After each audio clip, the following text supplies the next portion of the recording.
Hi, I'm Steve Younis. Welcome to the Speeding Bulletin, your Superman highlights video, bringing you up to speed on everything that took place during the week May 31st to June 6, 2017. Our top news stories this week included: director Patty Jenkins reveals how Superman the movie inspired her Wonder Woman film. Odette Annable is cast as Rain for Season 3 of Supergirl. And the Superman celebration begins this Thursday in Metropolis, Illinois. Let's check out these news stories and more in this week's Speeding Bulletin.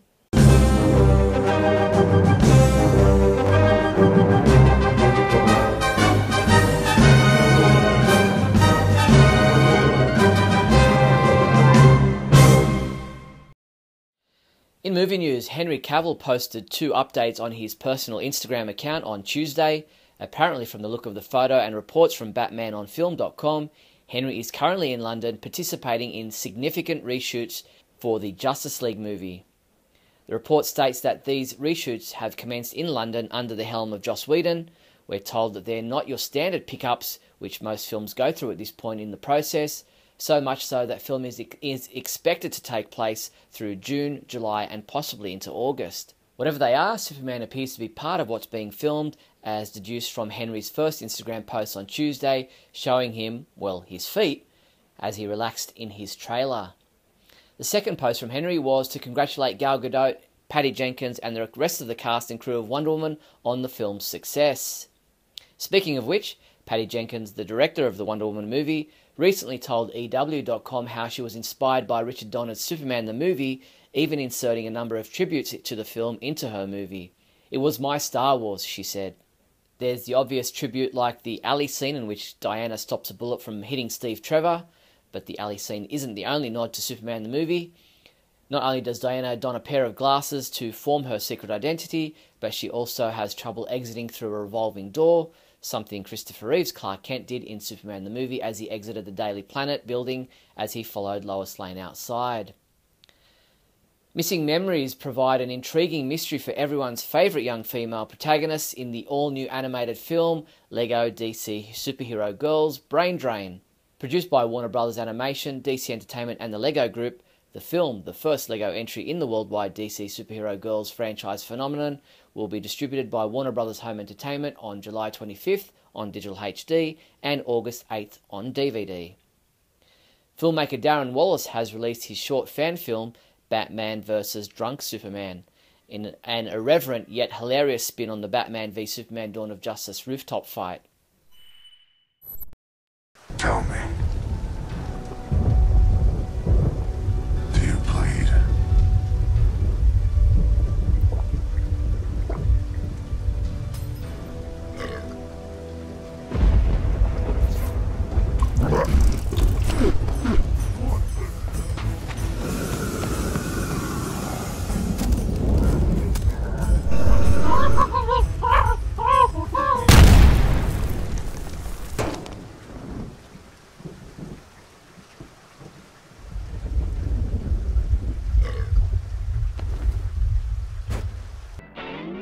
In TV news, Warner Bros. Television announced this week that Odette Annable has been cast in the role of Rain, the main villain appearing in the first half of Season 3 of Supergirl.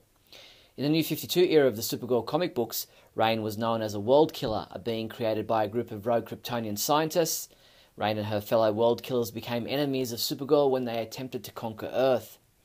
According to executive producer Andrew Kreisberg, Greg Berlanti and I have wanted to work with Odette for years. We are beyond excited to have her join our cast in the scary, powerful and heartbreaking role of Rain. Superman homepage reviewer Thomas Dreyfus submitted his reviews for the 2 new episodes of Justice League Action, which aired in the US on Saturday morning. The first was titled Inside Job, in which Adam shrinks Batman and Wonder Woman so they can enter Superman's bloodstream and destroy a lethal nanite virus. Thomas gave this one a 3 out of 5, saying the series' signature humour through characterisation and action set pieces helped to make Inside Job very enjoyable to watch. As for the second episode, it was titled The Trouble with Truth, and in this episode the JLA find themselves in danger of losing Wonder Woman when the goddess Athena comes to Earth with an offer Diana can't refuse, filling the position of the goddess of truth on Mount Olympus. Thomas gave this episode a 4 out of 5 score, saying it's a fun episode overall. In comic book news, there was just the one comic book for us to review this week, and that was Trinity Annual #1, which was reviewed by Adam DeChannel, who gave it a 5 out of 5, saying, "I loved everything about Trinity #7 except when 8 was released and left so many unanswered questions, so this was like Christmas come early." Superman comics available this week from June 7th include Injustice 2 Chapter 9 digital comic, Dark Knight 3 Master Race #9, which comes in various variant covers, DC Comics Bombshells #28, DC Looney Tunes 100-page Spectacular #1, Injustice 2 #3, Justice League #22, which is available in a variant cover, Superman #24, which is also available in a variant cover, Injustice Gods Among Us Year 5 Volume 3 hardcover, Injustice Gods Among Us Year 5 Volume 2 trade paperback, Superman Action Comics Volume 9 Last Rights trade paperback, and Trinity Volume 1 Better Together Rebirth hardcover. These Superman fidget spinners are an addictive toy that allow you to focus at the task at hand without disrupting others. Get the DC Justice League Superman 3-way spinner for $14.99. Or how about this red Superman finger spinner for just $13.50. These and other Superman fidget spinners are available from your one-stop Superman shop, the Superman homepage online store at supermanhomepage.com/shop. In other news, the official poster for the 2017 Superman celebration has been unveiled, along with the design of 2 official t-shirts available exclusively in Metropolis, Illinois during this year's 4-day festival. The official t-shirt and the special Noel Neal Memorial t-shirt will both be sold at the Metropolis Chamber of Commerce during the Superman celebration, which is being held from 5 p.m. on Thursday, June 8th and runs through until 2 p.m. on Sunday, June 11th.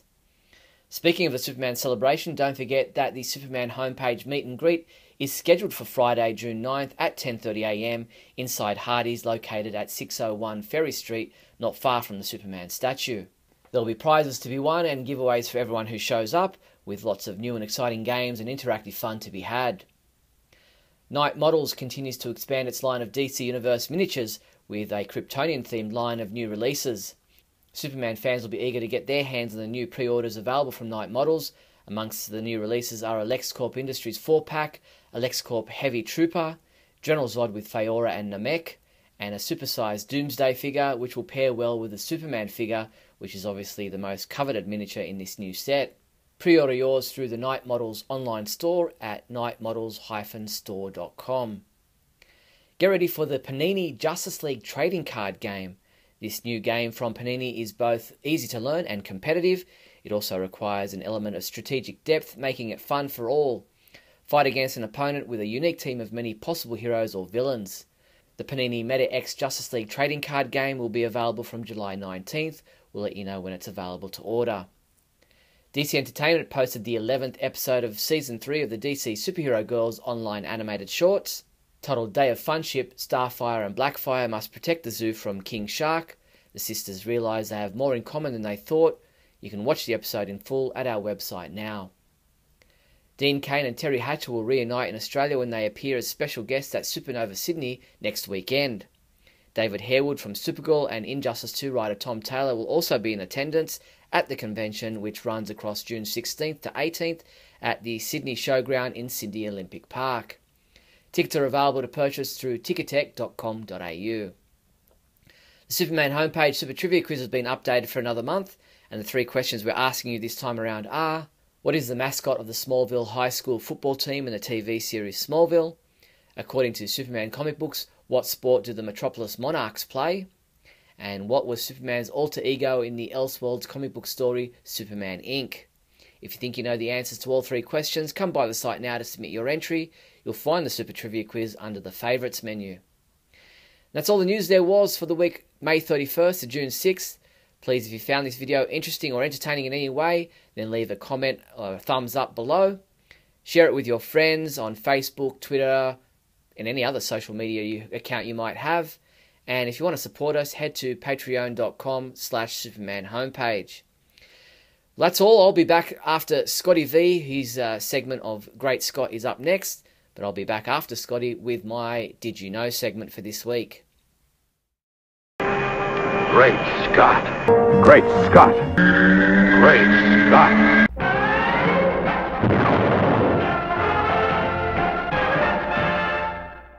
Hello everyone and welcome to another episode of Great Scott. I'm Scotty V. Thanks for watching. So, I of course have seen Wonder Woman, as I'm sure all of you have. I won't make any spoilers until near the end, so you can keep this going for now if you haven't seen the film. I've been hearing a lot of, obviously, great reviews. It's fresh on Rotten Tomatoes, a website which I hate. It's the first DC movie of the new crop that apparently both critics and fans alike are loving, and I couldn't be happier. I love the movie myself. It was full of hope, emotion, fun, action, woman empowerment, just hero worship. It was just great. The fact that Cavill is a fantastic Wonder Woman, I knew it from the moment she was cast, even before she showed up in Batman v Superman. Steve Trevor, as portrayed by Chris Pine, fantastic. But this is a Superman homepage, not a Wonder Woman homepage, so what am I getting at here? What I'm getting at is, obviously there are a lot of great reviews about Wonder Woman, but I'm also hearing, within those great reviews, some of the same things we've come to expect from these critics who continually praise Marvel and continually bash DC. While at the same time they like the DC television programs, but also like the Marvel programs that are on television. And those are mostly on Netflix. And the ones that are on Netflix are extremely dark, much more based in reality, much more about heroes who have doubts and make mistakes and change their mind and sometimes feel despair, but then come through it in the end, which is something we all root for as human beings because we all go through those things. So when they do that sort of thing to a Superman, everybody freaks out because Superman's always supposed to know the answer. Superman's always supposed to be positive no matter what's going on. Even when his mother's life is in danger, he doesn't know where she is, and they have her there and they're threatening to kill her unless he kills Batman, as was the case in Batman v Superman. Now in Batman v Superman, Superman says things like, "No one stays good in this world, Lois." Wah, okay. It's emo Superman, okay. It's depressed Superman, okay. It's Superman who is at his lowest point of despair, helpless because his mother is missing. Let's not go into the fact that he could just fly above the earth, listen to her heartbeat, and know where she was, because that was a slight oversight, and they do that in TV and movies all the time because they want to get to a certain thing that they want to get to, and that is having Batman eventually save Martha so that Superman and Batman become friends. They do it on the CW shows all the time. They do it on other shows that I watch. One day somebody can do something very easily, but later on they want to write a dilemma that he can't solve, and when we look at it we go, well, why can't he just do what he did before? Well, because that was last week and now they're trying to present a new problem, and if they could use the same thing that they've used before to solve every problem, then we wouldn't have a show. So let's just forget that he did that before, or assume that for some reason this time he can't do it, and he needs Batman now in the Batman v Superman movie to go. So yes, Superman is full of despair and people hate to see that. They'd rather see him winking at the camera, saving cats from trees, and smiling as he flies off into space. I get that, but since the new DC crop is supposed to be, other than Suicide Squad from what it looked like, set in a more realistic world, a more gritty world, a more down-to-earth world that has huge circumstances going on, fantastical circumstances going on, but that it could be our world, that it could be the real world. That's what the new DC films are about. So in such a negative place, in such a dark place, there can be goodness found, but even Superman can be downtrodden. Even Superman can be full of despair. A world full of people that he's already saved once is doubting him, has doubted him from the beginning, has called for him leaving the earth, has called him terrible names, have called into doubt who he is and what he stands for. It's enough to bring even a Superman down. So yes, he's frustrated. Yes, he's full of despair. And yes, he says, not everyone stays good in this world, because he's confused and he doesn't know what he's going to do to save his mother. And it seems like the only option to him is to go fight Batman. So he goes and he does it. Meanwhile, his brain's working. Meanwhile, he's thinking through his frustration, through his anger, through getting frustrated further with Batman, who uses kryptonite on him. But he holds back. Clearly he holds back, because if he didn't, he would have put his fist right through Batman. And I know I'm covering some of this stuff that I have covered before, but I have a new vision now, and this is where I'm going to get into a little bit of spoilerific stuff about Wonder Woman. In Wonder Woman, she's the beacon of hope that Superman was supposed to be, that everyone is saying in these other reviews. And thanks now that Zack Snyder's not involved, We finally get to see color in a movie. Even though they used the same color palette and maybe just brightened it up slightly, it's still the dark grays, it's still the realistic colors. It's not suddenly a Marvel film. It's not suddenly full of color. It's not suddenly bright and happy. There is some more humor, yes, but there was some humor in the other films. This one has a little more, mostly from Chris Pine, with a few elements from Gal herself. So there is some laughter, but at the same time, it's still very serious, very gritty, very dark, and the colors are still in that DCEU color scheme, which maybe was Zack's idea, but at the same time, that's what they've made these DC films feel like. That's where they want them to be. They don't want to become Marvel, even if the critics want them to. So that's what I'm hearing. Thank God that Zack Snyder was not involved in this, even though you're wrong, because he was heavily involved in this. He wrote the story with other people. He infused it with a lot of the feel that it has, but of course, Patty Jenkins deserves great praise, and I gave it to her. Gal deserves great praise, and I gave it to her. It's a different movie. It's not by Zack, but he was involved, and this is the way he wanted it to feel, and Patty brought all that to life. He's the godfather of the film, so whether you like it or not, he had a lot to do with this, and he will continue as long as he doesn't quit completely because of his own family issues. It will continue to have his influence on him. He will come back and he will keep doing it. But in Wonder Woman goes through a point of despair, even though she's the beacon of hope, even though she's positivity, even though she wants to fight for humanity. She too has her faith tested. She too gives up, although Superman never did. She says, I can't come with you anymore, Steve, I'm sorry. And Steve has to go back to their friends and say, we're on our own, she's not coming, because she lost faith in humanity, similar to what Superman almost thought he was going to have to do, but instead, because of his depth of heart and because he couldn't give up on humanity, he allowed Batman to stay in the fight. He allowed Batman to win. He allowed Batman to get to the point where he was about to kill Superman, and Superman brought out his humanity through the Martha connection, through his mother, through his love of humanity itself, and saved Batman. Whereas Wonder Woman only came around after Steve suicided himself. Spoiler, spoiler. And he himself saved the world at that moment. Then Wonder Woman said, wait a minute, I gotta save the world. That was a human. Even though I lost all faith in them, he went up there and he killed himself in order to stop this deadly plague from being released on the world. So now, I was wrong about humanity. They are still worth saving, and suddenly she was able to realize her full potential and defeat Ares and win the day. As Steve said, I can win today, you can win the future, you can save the world forever. And that's what she stays around and does. But Superman, on the other hand, said no one stays good in this world forever, while at the same time, through the entire battle with Batman, he was the ultimate good, because he just stood there and took it. Pushed him down a couple times, but no major damage.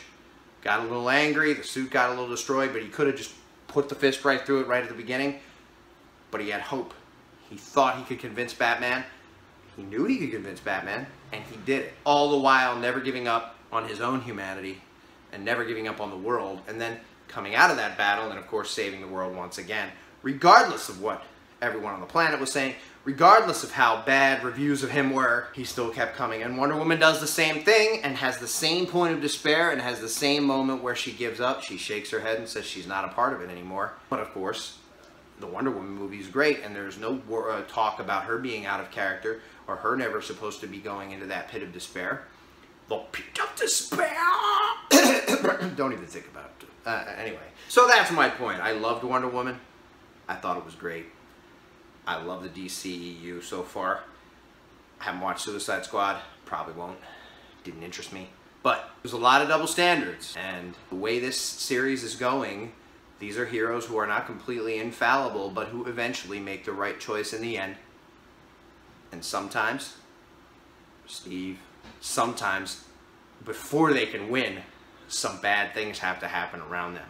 But at the same time, they're staying true to themselves, staying hopeful, except sometimes, and then they come back from that because they're more like us than we think. Thanks everybody for watching, and remember, always look up in the sky. Because of his la la la la la la la la la.